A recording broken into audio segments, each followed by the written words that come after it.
I'm 75 years old, and I need to tell you something I should have realized 40 years ago, something that cost me everything that mattered. My name is Richard, and for 4 decades I chased something that doesn't exist. I'm going to be very direct with you. What I'm about to tell you might make you uncomfortable, it might even make you angry, but I don't have time left to sugarcoat the truth. For 40 years, I told myself a lie, the same lie you're probably telling yourself right now. Just a little bit longer. Just one more promotion. Just until the kids are grown. Just until I hit that number in my retirement account. Just. And then I thought, then I'll live. Then I'll be happy. Then I'll finally have time for what matters. I'm here to tell you that day never comes because the finish line keeps moving. And by the time you realize you've been running on a treadmill, you're old, you're tired, and everyone you loved is gone. Let me take you back to 1983. I was 35 years old. My wife Jennifer and I had just bought our first real house in the suburbs. 3 bedrooms, a backyard, white picket fence. The American dream. Our son Michael was 5. Our daughter Amy was 2. I had just made junior partner at my accounting firm, $68,000 a year. Back then, that was real money. I thought I'd made it. But my boss, he pulled me aside one day and said, "Richard, you're good. But if you want to make senior partner, you need to show us you're willing to do whatever it takes." Whatever it takes. So I did. I started coming in at 6 a.m. I left at 8 p.m., sometimes 9, sometimes 10. I worked Saturdays, then Sundays too. Jennifer would say, "Michael's baseball game is at 3 on Saturday," and I'd say, "Honey, I can't. Henderson needs this audit finished by Monday. Amy's dance recital is next Tuesday. I'll try to make it, but you know how it is." I always knew how it was. In 1987, I made senior partner, $140,000 a year, corner office, my name on the letterhead. I thought I was building our future. I thought I was being a good father by providing, by making sure my kids would never struggle like I did growing up. But Michael was 9 years old, and I'd been to maybe 3 of his baseball games total. Amy was 6, and I couldn't tell you the name of her best friend. Jennifer stopped asking me to come home early. She stopped telling me about school events. She learned I wasn't going to be there. In 1993, Michael turned 15. I was 45. He made varsity basketball, starting point guard as a sophomore. The kid was talented. Jennifer called me at work. "Richard, Michael's first game is Friday night. It's important. He keeps asking if you'll be there." I said, "Of course, I'll be there." Friday came. I had a client meeting that ran late, then another, then an emergency with a portfolio review. I got to the school at 8:47 p.m. The game ended at 8:30. I found Jennifer and Michael in the parking lot. Michael was still in his uniform. He looked at me, didn't say anything, just looked at me. Jennifer said, "He scored 23 points. They won by 12. And Michael said, "It's fine, Dad. I know you're busy." He was 15 years old, and he'd already learned not to expect anything from me. That should have been my wake-up call. It wasn't. In 1996, I was named managing partner, $340,000 a year. I was 48 years old. I'd climbed the mountain. That same year, Michael graduated high school. He got a full ride to play basketball at State. At his graduation party, I shook hands with his coach. The coach said, "Your son's incredible. You must be so proud." I said, "Absolutely. We've worked so hard for this." And the coach looked at me funny. He said, "Jennifer's at every game, every practice. She's like our team mom." He didn't mention me because he'd never seen me. Amy went to college in 1999, art school in California. She wanted to be a painter.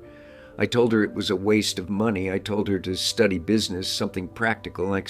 She went anyway, used her scholarship money and student loans. She stopped calling home as much. Jennifer said, "You hurt her feelings." I said, "I'm being realistic. She'll thank me later." She never did. In 2007, I was 59 years old. Michael was married, living in Colorado with his wife Rachel. They had a 2-year-old daughter, my granddaughter Emma. I'd met her once. Amy was living in Portland, working as a gallery manager, dating someone I didn't know who. And Jennifer asked me for a divorce. We were sitting at the kitchen table, the same table we'd bought in 1983, 24 years earlier. She said, "Richard, I don't know who you are anymore. Honestly, I don't think I ever did." I said, "What are you talking about? I've given you everything, this house, the cars, the vacation home." She said, "You gave me things, Richard. You never gave me you."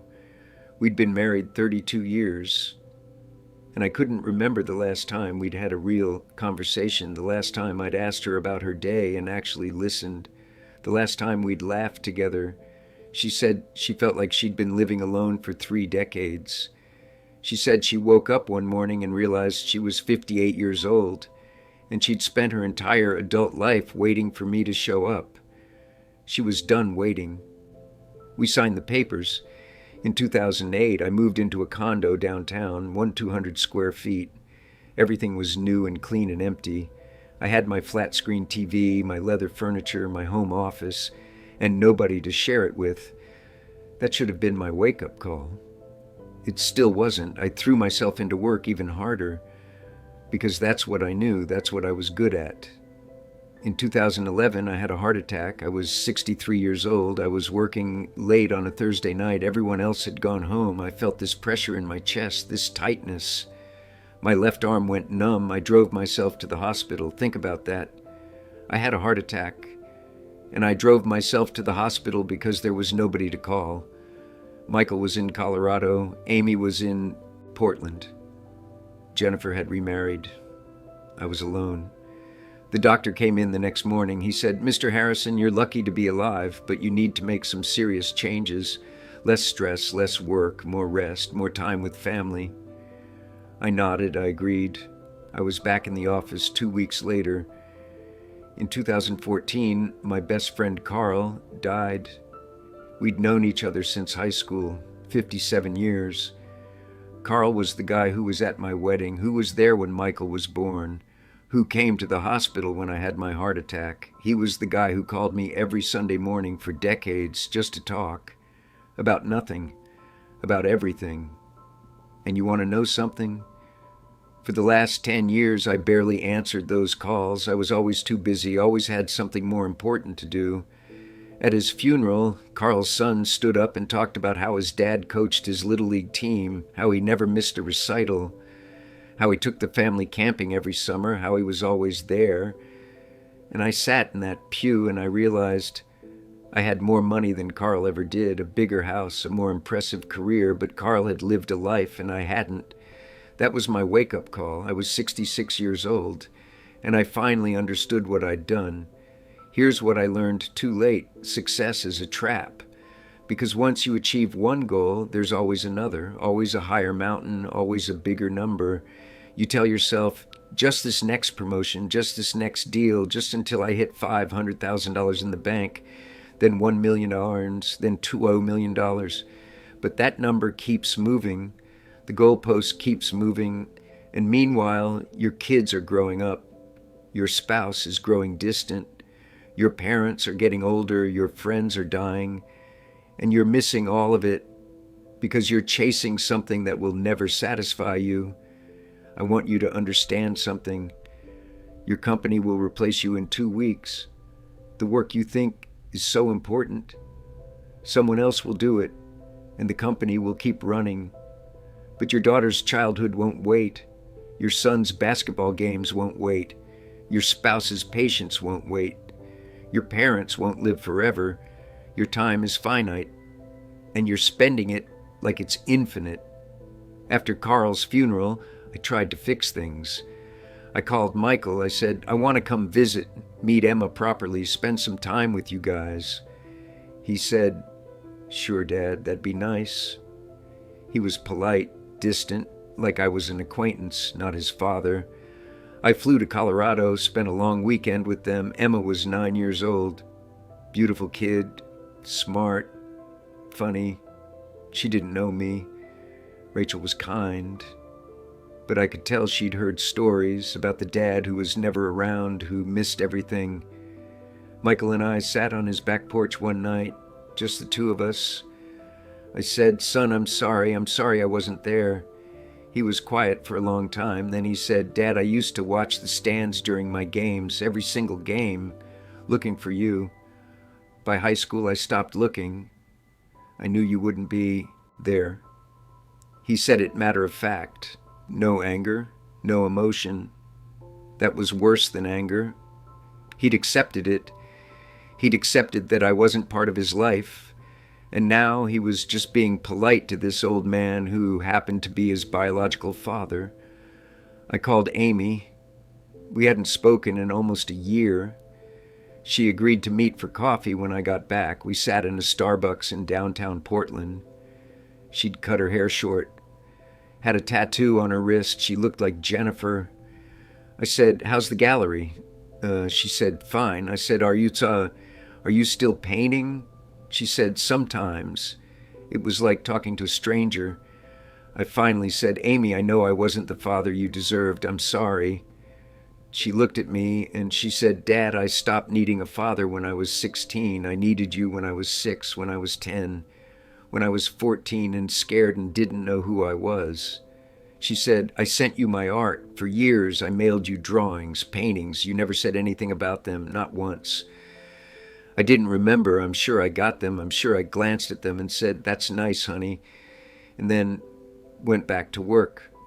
Because work was always more important. I'm 75 years old now. I've been retired for 3 years. I have $3.2 million in investments, a paid-off condo, a nice car, and I'm alone. Michael sends a card at Christmas. So does Amy. They're dutiful, polite, but they don't call just to talk. They don't invite me for holidays. I'm not part of their lives because I wasn't there when it mattered. And you can't get that time back. You can't go back and show up to the baseball games. You can't go back and look at your daughter's paintings and tell her you're proud. You can't go back and have dinner with your wife and actually be present. You can't go back. So let me tell you what actually matters. It's not the corner office. It's not the salary. It's not the awards on your wall. It's the people. It's the moments. It's the Saturday morning pancakes with your kids. It's the walk after dinner with your spouse. It's the phone call to your parents just to say hi. It's being there. Actually being there. Not physically present, but mentally at the office. Not checking your phone during your son's game. Not distracted. Not somewhere else. There. In 2016, my father died. He was 92. I was at his bedside in the hospital. It was just me and him. He was fading in and out. Morphine, end-stage cancer. At one point, he opened his eyes, looked at me. He said, "Richard, did you do it?" I said, "Do what, Dad?" He said, "Did you live?" I didn't know what to say. He died 6 hours later. And I still don't know how to answer that question. Did I live or did I just exist? Did I just go through the motions? Did I just check boxes and climb ladders and accumulate things? You're watching this video for a reason. Maybe you're feeling trapped. Maybe you're working 60, 70, 80 hours a week. Maybe you're telling yourself just a few more years. Maybe you're missing your kids' events. Maybe your spouse is frustrated with you. Maybe you can't remember the last time you did something just for the joy of it. I need you to hear me. You don't have time. You think you do. You think you're building something. You think you're being responsible, but time is the only thing you can't earn back. You can make more money. You can get another job. You can buy another house. You cannot buy more time. I spent 40 years chasing success, and I got it. And it meant nothing because I lost everything that actually mattered. My marriage, my relationship with my kids, my friendships, my health, my life. I lost my life while I was busy trying to build a future. Don't do what I did. Don't wait. Don't tell yourself you'll make up for it later. Don't miss the recital. Don't skip the game. Don't work through dinner. Don't sacrifice your relationships for a job that will replace you the moment you're gone. Your kids won't remember the house you bought them. They'll remember whether or not you showed up. Your spouse won't care about the vacations you promised. They'll care about the Tuesday nights you were present. Your parents won't be here forever. Call them. Visit them while you still can. I know what you're thinking. I have bills to pay. I have responsibilities. I don't have a choice. Yes, you do. You always have a choice. I had a choice every single time I said yes to another meeting and no to my family. I chose work, and it cost me everything. You can keep going the way you're going. You can keep telling yourself just a little bit longer, and maybe you'll wake up at 75 alone with money in the bank and nothing else. Or you can change today. You can leave work at 5. You can go to the game. You can have dinner with your family and actually be there. You can call your parents. You can show up, not someday, today. Because here's the truth. Nobody wants to say out loud, you're going to die. Maybe in 50 years, maybe in 20, maybe tomorrow. And when you're lying in that hospital bed, you won't wish you'd worked more. You won't wish you'd answered more emails. You won't wish you'd climbed higher or earned more. You'll wish you'd loved more. You'll wish you'd been there more. You'll wish you'd lived. I'm 75 years old. I wasted 40 years of my life chasing something that doesn't exist. Don't waste yours. Learn from my mistakes. The people you love won't be here forever, and neither will you. If this resonated with you, share it with someone who needs to hear it. Leave a comment and tell me what you're going to change today, not someday. And then close this video, put down your phone, and go be with the people who matter. Because trust me, they matter more than anything else ever will. The clock is ticking for all of us.